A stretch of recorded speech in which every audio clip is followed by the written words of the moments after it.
No matter what you do, whatever it is, do it with kindness. Be kind.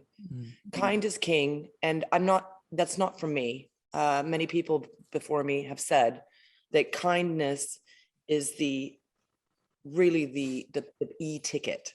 It's the pass to greatness. If you need a pass to greatness, it comes in kindness. And so that would be my single best advice. Born in 92 on the block with the Sharks. Come from a different cloth, y'all would get ripped apart. You want it diamond, then you gotta get it in the dark. We dropping nuggets like Carmelo went to Rucker Park.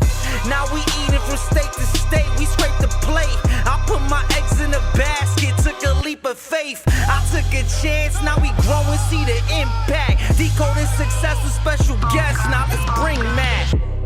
Elaine, welcome to the show. I love so much about you and I want to dive in even deeper. So thank you for this opportunity. Thank you for joining us. Excited to have you. Welcome. Hi. Oh my gosh. This is so good. I haven't been doing as many podcasts as I did last year. Why is that? I'm not sure. Why is that? I mean, I used to, I think, get 10 calls a day, and now I only do a couple for some reason. Maybe I'm not that popular anymore. Well, why would you say that? Well, first and foremost, let me just say, and I'm not even doing this for brown nose or brownie points or anything, your journey is incredible, from start to finish, and obviously you have a lot more to go. So where you are now is absolutely incredible. What you've done on the show is incredible.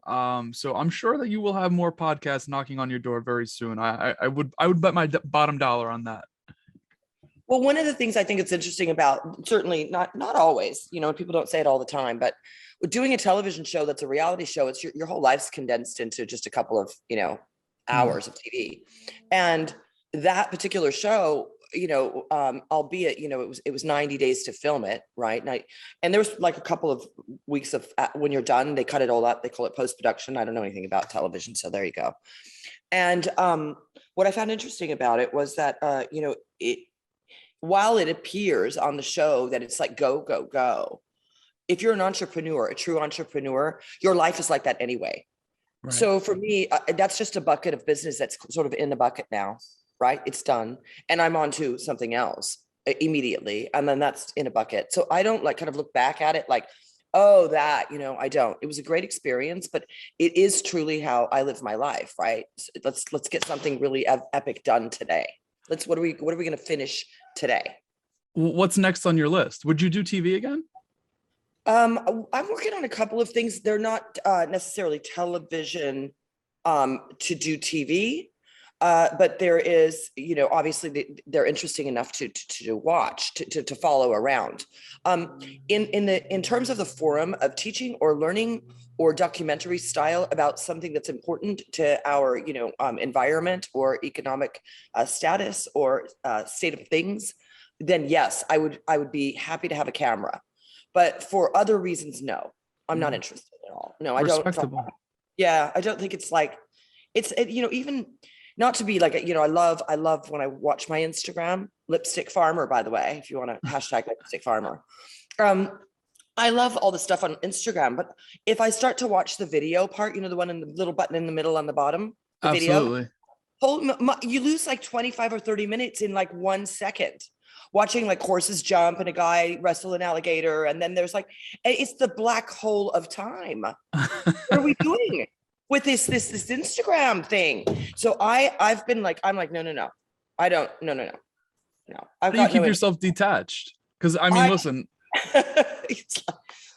This is good if we're teaching someone something, but we need to have, our hands in the dirt every single day to really have productivity, whatever your dirt is, I don't care if it's farming real dirt or if it's money or if it's, taking care of children or if it's, doing hair. Your hands need to be in your dirt every single day.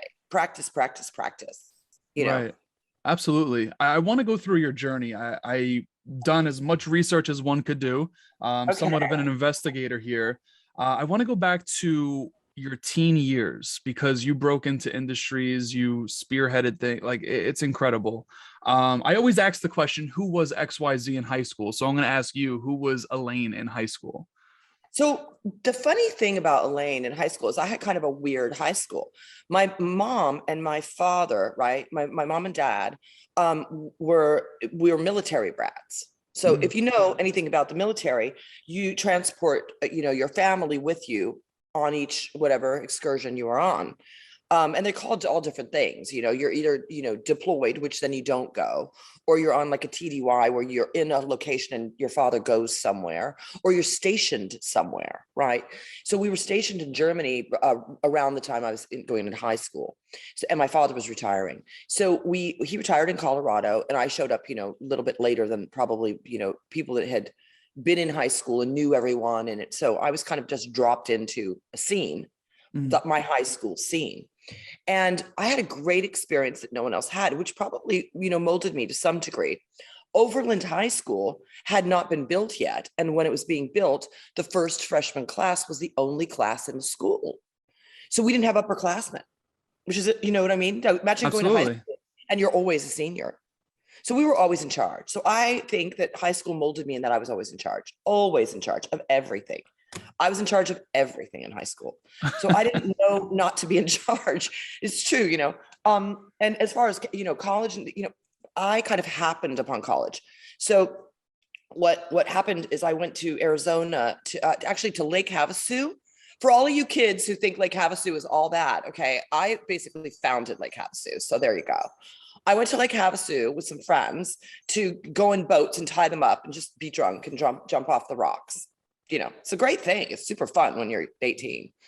And there in Lake Havasu, I thought, this is really good weather. Like, why would anybody live anywhere else, right? Why would you live in where there's seasons and it's freezing cold?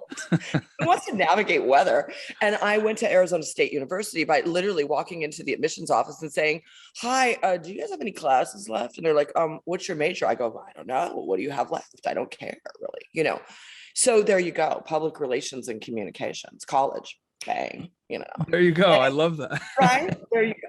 No thought, no plan, just that's fine, that'll be good.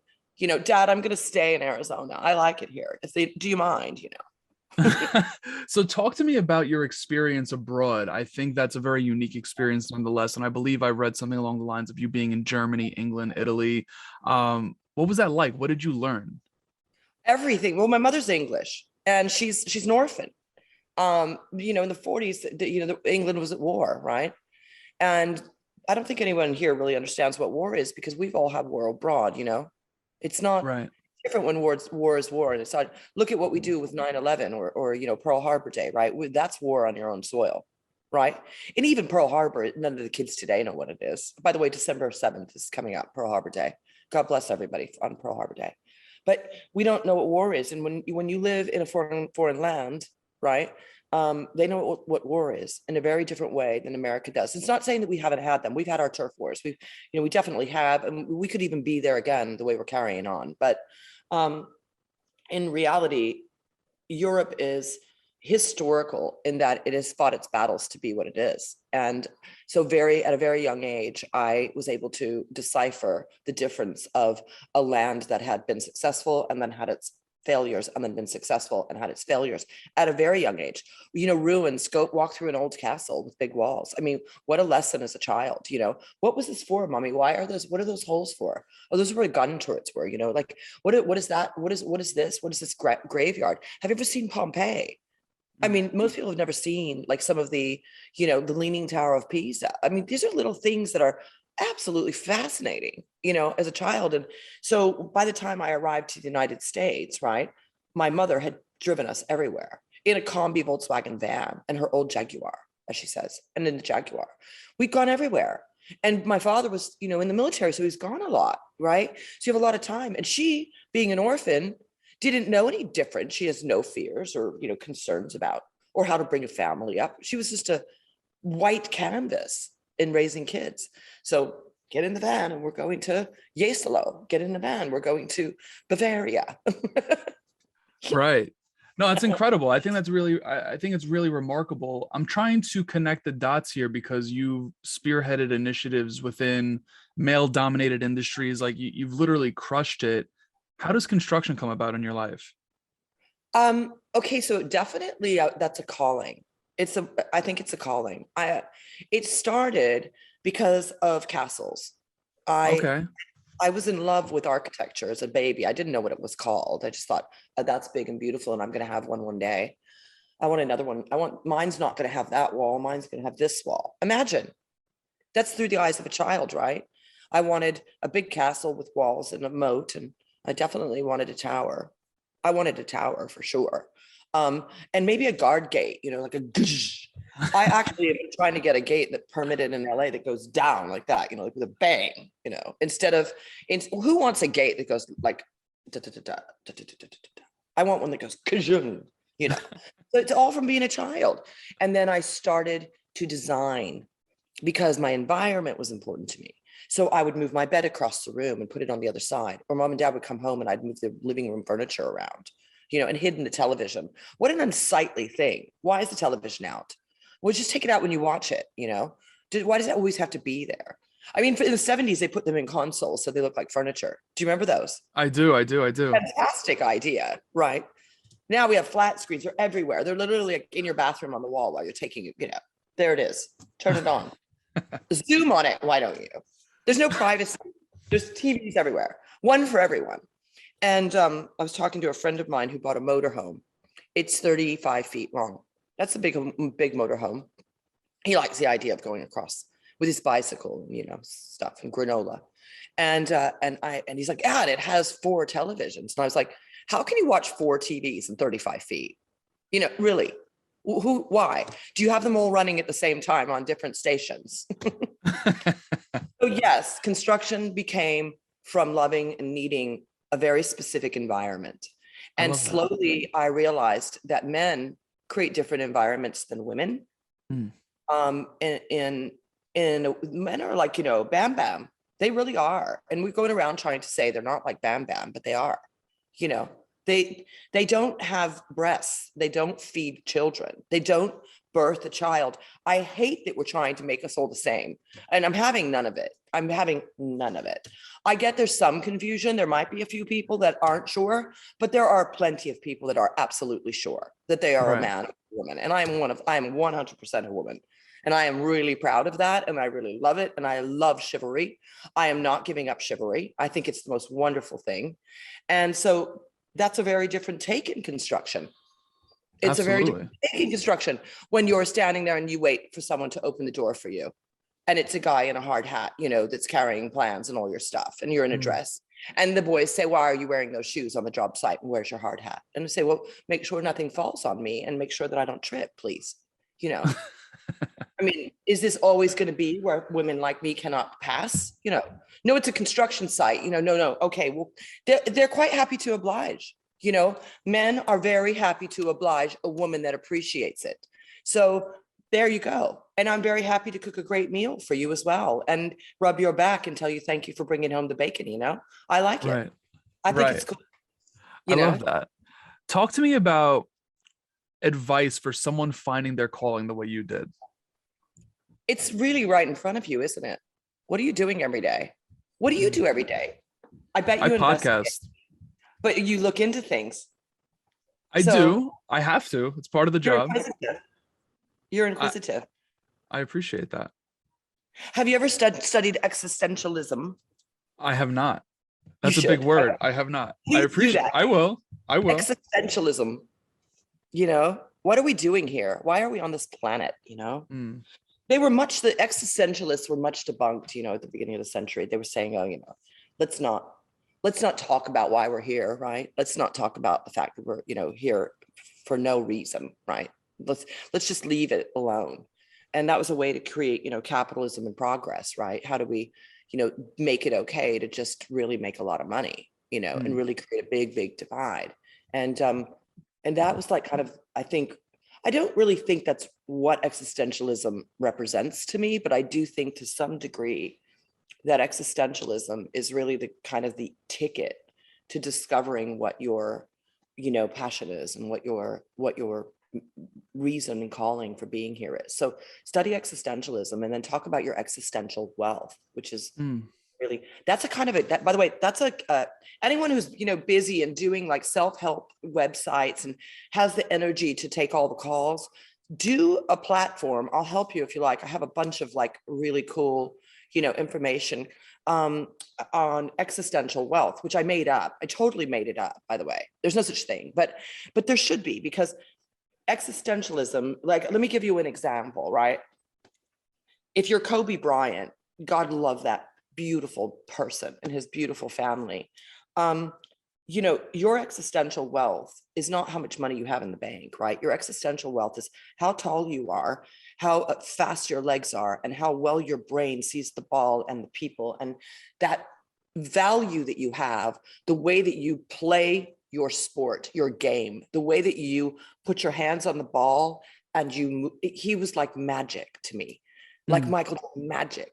His existential wealth was that, right? And you cannot pay for that. There is no amount of money. So when people say, oh, their contracts are too big and this is too that, are you sure? Because how do you put a value on that? It's existential. It has no value. It's like an what do they call non-fungibles? NFT. It's like that, right? Put a value on that, right? And once you figure out what your that is, that's where you start to price yourself, right? Don't price yourself based on what the medium. I'm $25 an hour because everyone who landscapes gets $25 an hour. And for all you landscapers, there you go. I just raised your price from 17 to 25. Right? The average is 17. So how do we find that in us, though? Well, how do you, if you're such a great investigator to create these podcasts with interesting people, right? So you're calling, well, sure, you're spreading the word on your podcast, right? But your real, gift is look at how you listen. Look how focused you are, and look how inquisitive you are. And what if somebody really needed to figure out who they were? How would you, guide them there? Maybe that's your mission, right? What's your mission? I think it's also important. It is, absolutely. I think ultimately, this is a great conversation, by the way. I love where this has gone. It's incredible. Ultimately, I think for me personally, I stumbled upon what I'm doing right here by making a shit ton of mistakes. What was your first mistake? Well, my biggest mistake was probably keeping ego in the driver's seat too long and leaving a job with one of the sharks on Shark Tank. And when I say a mistake, listen, I learned from it. I don't want to speak on it as if it's, like looming over my head, because it led me to this. We wouldn't be having this conversation unless I made that mistake, right? So I'm very grateful for it, but I wouldn't necessarily guide someone down the same path that I took, Well, so I think behind every single success, right, are a multitude of failures. Sure. I mean, I think it was Warren Buffett that said, some pretty crass thing about I don't want to use the F word because I use it all the time, not because I shouldn't. I mean, just for the record, I have to really curb my cussing. I know, so ladylike, right? Well, that's what happens when you're in construction for a very long time, right? You learn really how to speak like a truck driver, as they say. You sound like a truck driver. I go, well, I think truck drivers sound twice as nice as construction sites. So construction sites it's a boys' game. But, people are reciprocally screwed over. It's not, the people doing the screwing are also getting screwed back. My mentor said in real estate, he said, Elaine, if you're going to be in real estate, you better really like lawyers. You need to really like them. It would be like being a swimmer and being afraid of the water. Okay. You're going to be met with a lot of legal whatever. And he was right. So for me, there's always those battles. People are always trying to get something that doesn't belong to them.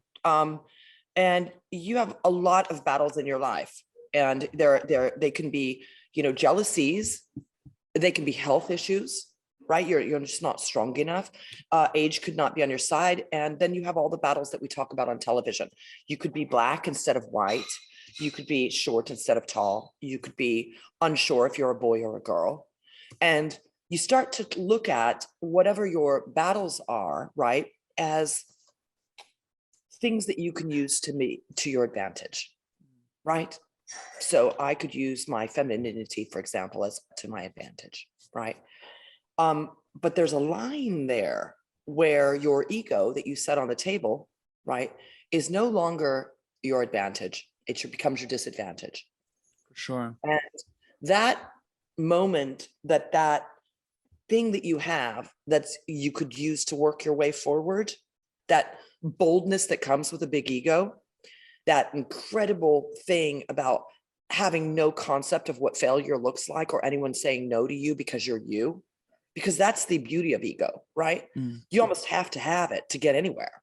I mean, imagine you had none. You wouldn't have you'd be timid. You'd be the opposite. You'd be shy. You'd be the Right. opposite of bold if you don't have an ego, and you don't get anywhere. So you have to have some, value in that, right? Your ego might have been your calling card when you were little, because when you're little and you're cute and you're a little wet behind the ears, your ego is really cool. Look at him. Wow. Did you hear? What did you say, young man? And you're like, oh, I need you to do this or whatever. And they're like, oh, he's so cute. Let's do this for him. And your ego is then fed. There we go. Cha-cha-ching, feed it in. And slowly that ego blossoms, right? And it gets bigger and bigger and bigger. Well, the same is true if you use your calling card that you are handicapped, but at a certain point, you're in a group of people, right, that are at the top of their class. And if you got there playing on your card, your one card, and you don't have the goods, it doesn't matter that you're black or that you have a big ego or that you don't know if you're a boy or a girl or that you're a girl or that you're tall or that you're short or whatever. It doesn't matter because you got yourself at the table and you better deliver. You can't sit at the table if you can't deliver. And that's a really big deal. Like, you get yourself all the way to the table. Now, what do you have? Put your ego down. What else is there? Mm. Come on now. Tell me what you have other than your ego, because that ego got you to this table, didn't it? Right? How do you evaluate when it's time to make that shift though? Oh, that's called balance, love. Yeah. Yeah. I mean, use your assets, But there was a saying in the 80s for girls in business. It was tits up. Have you ever heard that? I have not. I'm born in the 90s, so I've never heard that. Tits up meant to, put them up, stand up straight and walk through the door, And I had this really incredibly funny friend in the early 2000s. Her Bambi Lachelle. She was a badass. Her name was actually Bambi. And Bambi said, when we were going into a club one night, we were all decked out, la da da, and just tits up, girls. And she kicks the door open. She goes, the party just got started. And we walked in. And what she brought through the door was confidence. That's it. Confidence. Never leave home without your confidence. Don't go anywhere without your confidence. And it's hard, I think, to arrive at any big table without your confidence, because you're going to be, right? You're going to be afraid to say anything, but always get to the table. And when you're at that table and you feel like you didn't deserve it or you got in there by accident, great, good, listen, learn, be ready for the next time you get invited. Because when you're a fly on the wall, it's invaluable. It's absolutely invaluable. I got every education I have from being a fly on the wall. I got every single bit of anything that's ever helped me was from observation. It was from keeping my mouth shut, my ears open. Ears and eyes, smell it. What's in the room? Keep your mouth shut and learn. Because when you're around people that know more than you, they know more than you, right? They know more than you. Watch the most important person in the room like you are soaking it up like a sponge, like it is eye candy. Watch them, watch how they move, watch how they talk to people, and when they don't say anything, remember they're doing what you're doing. They're listening to their team. They're understanding. Those blowhards that go in and say this and say that, blow, blow, blow, blow, are usually not the people that are actually writing the checks, right? It's usually the guy that's listening. Because if you're spending your money, right, you're writing a check, it's your money. What am I writing this check for? And always pay attention to who's writing the check. Right. Listen. Right? It's absolutely. So important. You got to know your audience, and when I go to sell something, truly, Kevin O'Malley, smartest man ever. He was the head of Elle magazine, chief financial officer. and very, very smart, because that's the pitch of pitches. Selling a piece of paper, one page on the front or the back for hundreds of thousands of dollars to something that's only going to be there for literally 28 days or something like that, and then it's going to be somebody's trash, right? Some people do collect them, but that's a tricky sell.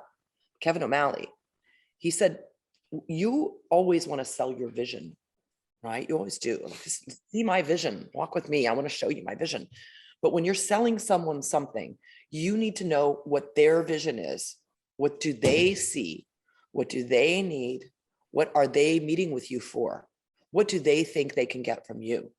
What are they buying from you? Does that matter? Will they write the check for that?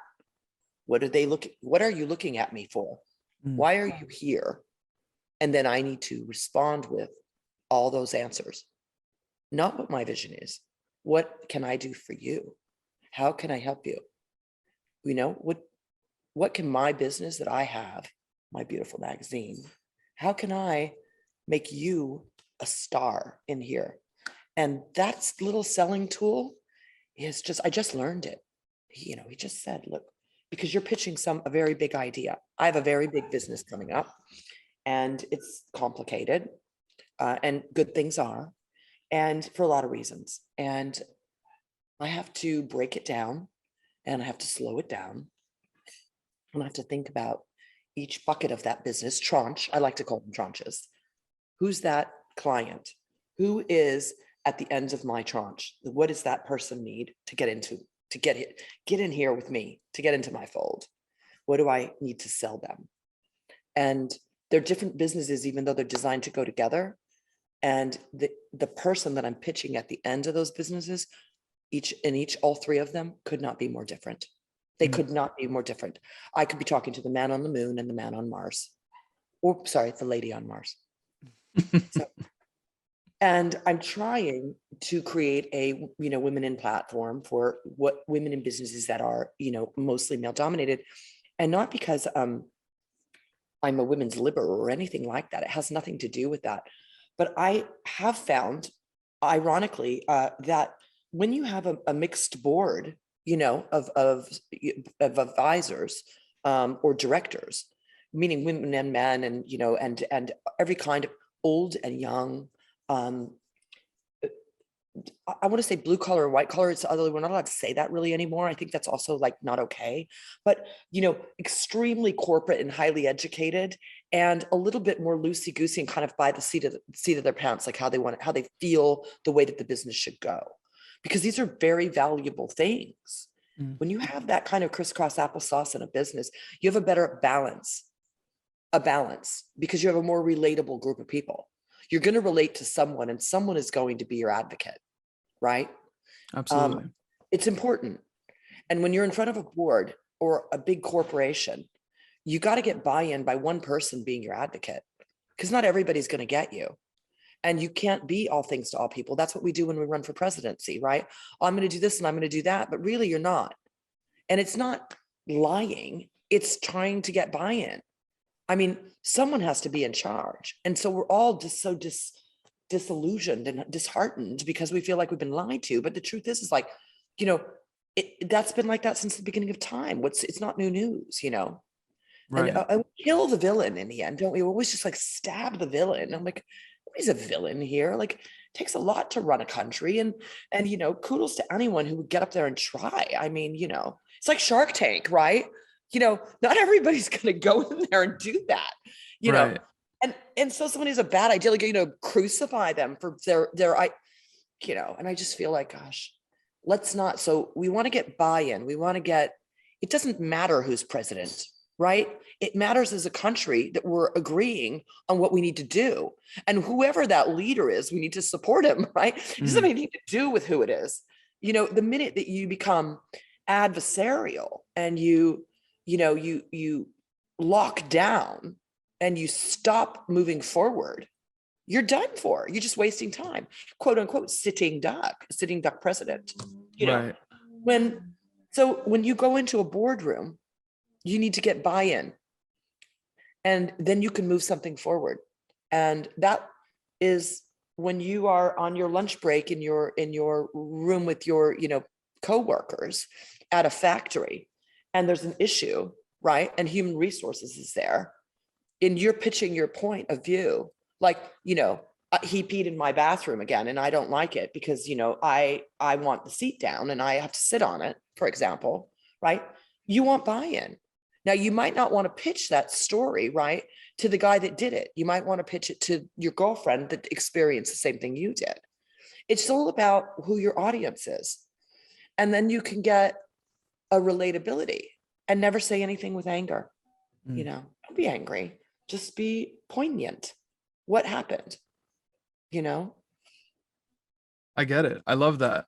Thank you for that. I want to talk about a word that you use, confidence. Going back to the story you mentioned of your girlfriend walking into the club. I'm curious, what's your advice for building confidence? Does it come down to stacking up small wins? Like, what is it for you? Surround yourself by people who support you. Okay. Don't surround yourself by people that have it in for you. Right. Eyes open, tits up. If someone has it in for you, it's pretty obvious, right? And you don't need to be friends, but don't villainize them. Know your enemies. I find that when someone has it in for you, it's their lack of confidence, right? And so that's fascinating to me. Remember that if someone's got it in for you, they have no confidence at all. They're scared. And it's very easy to deflate your enemy when you know that that's the reason that they're fighting like that. And, one of the things about having a lot of dogs, do you have dogs? I have a puppy. I actually do. Oh, fascinating. Okay. So puppies are the best. You'll learn so much. So there's a lot of dog people, whisperers out there. So for all you dog whisperers, you know me from Lipstick Farmer, I have a wolf pack. They're actually Shilohs, but people call them a wolf pack. And so I've gone from having one dog, and then one day I had two, and, eventually I had, a slew of them. So, and dogs are so smart. So one of the most important things to watch is how dogs work together, because it's primal, right? It's very primal. And someone has to be in charge, right? And when you're talking about confidence, right, it doesn't have to be the person in the front, right? It can be the omega. It can be the delta, the omega. It's not confidence to shore up the back is a lot, right? To pick up the slack, it takes confidence to think that you can even do that. And I think we need to, as a group, realize that confidence has to be in every section of work. So it becomes about, I think, your proficiency, your ability to do something. How good are you at it? And so reward people for good behavior, first of all, right? But don't over reward someone for just doing their job. Reward somebody when they do more than their job. And then you build confidence, but you also build this thing that I think that people need when they aren't confident, is to know that you're aware, because awareness is a funny thing, right? If someone is recognized for doing something more than their job by the big man, right? That guy actually picked up rope that wasn't his and did more than his job. Hey, you come over here. Can you move up here, please? Because we need you up here, right? The minute you do that and you show awareness, you build confidence. So as a boss, as someone who runs a company, pay attention to those who do more than their job, because that's the difference, right? It's people are just doing it to get by. I mean, listen, we all do that. We've all been there. I mean, well, probably not me, but many people. I hate just doing my job. I always wish I had that whole thing. But eager, what is it? Early bird gets the worm. Early bird gets the worm. Absolutely. Absolutely. Yeah. Elaine, I'm curious, what's a question you wish more people would ask you? Oh gosh, I don't know. Let's see. People don't ask me if I'm in love. People don't ask me if I'm happy. Are you happy? And are you in love? Yes, both. I tell people this all the time. Love never goes away in your life. Never give up on being in love. And it doesn't matter if you're always single or you've been married your whole life. I think that, love makes the world go round. It's 100% the most motivating thing we can do for ourselves is to be loved, love someone, and feel love in your heart every day. I think if you don't focus on that, you just, everything that you do is just a step below satisfying. It's just one step below. Love is like the true satisfaction in everything, you know. Love what you do, love the people you're around, love your animals, love your kids, love yourself, of course, you know, love. So, and people don't ask me about love because they see me as a business person, and somehow they don't connect the distance between, you know, me being passionate or in love or silly or giddy with, you know, with a business head, right? What kind of, I tell, you know, I tell really funny jokes, and I find, you know, I think everything is funny, humor, and happiness is it's, you know, listen, happiness is the fountain of youth. So, right, if you're an unhappy person, it shows on your face and it shows in everything you do. But if you're happy, like whistle when you work, right? These are great sayings, by the way. I don't know where they're coming from. From a little, but if you're whistling while you're working, right? If you're having a good time, it shows you, and people want to be, it's infectious. Happiness is infectious, you know? So there you go. Absolutely. It's I love important to be, that. So this is going to come full circle. We were talking about why we're here, why we exist, right? I actually think the reason we exist is to love. I didn't get a chance to say that earlier, but I really do think that's the reason. And it was actually backed up the other day by a silly little meme thing, you know, a thing I saw on Instagram. And we were just talking about dogs, and it was about dogs. And what it said was, do you know why dogs live such a shorter life than humans do? And the response to it was, dogs live a shorter life than humans do because they come into the world knowing how to love already. The minute you get a dog, whether you adopt a dog, you buy a dog, however, adopt, don't shop, I'm a big adopter, they know how to love you, right? yeah, born for it, man. That's They're right. born for it. So maybe their life is only 10 years, 12 years, 15 years. God bless you get to 20. And they know So you're talking about them. you know, so I personally, I think that's what we're here for, to love. And I think it takes humans a lot longer to realize that. And you'll see, I mean, listen, I have a 90-year-old grandfather, and I see his life back in the day when he was hustling. He owned a gun range, did all these amazing things, and now he's retired, and how the shift happens. So I think it takes us a lot longer, and also our lives may be a little bit more serious than dogs, but that's what I think we're here for, to love. I think that's so, and that's so wonderful that you shared that with me. Hey, Luke, you know, we're not talking about you. It's important to know Yeah, your dog bark, right? When you have 7. So, Luke, dog, come here. Come over here. We're talking about you. Here you go. You want to say hello? oh, what a cutie. Say hello. Can you say hi? How old? He is 9. He's bigger than you. Well, he's bigger than me. That's Frank. Can you see Frank? I can see Frank. Frank is bigger than me. These are Alsatians, and he's about 100. He's about 140 pounds. Oh, She's amazing. this is Bowie Coyote. See, now they're the stars, right? You're a star. Yes, you are. You're a star. Bowie Coyote's like a, you know, she's a coyote. I think she has a coyote family somewhere. So, all that's right, incredible. No, go on.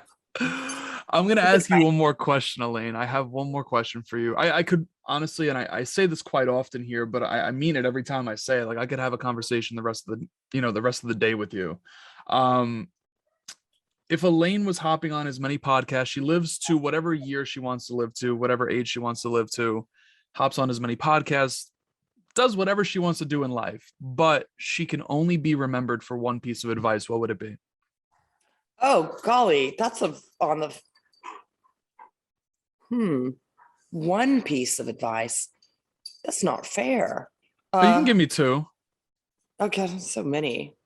I think I'm going to say what I usually say when someone asks me for the one piece of advice that I would give. And I would say, no matter what you do, whatever it is, do it with kindness. Be kind. Kind is king. And that's not from me. Many people before me have said that kindness is the really the e-ticket.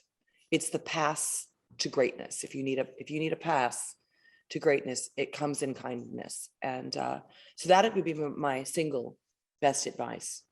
I love Is to, that. I have to ask a question about that because we live in a somewhat cold world sometimes. So how do you stay kind when the world can be cold or people could be nasty and mean, so on and so forth?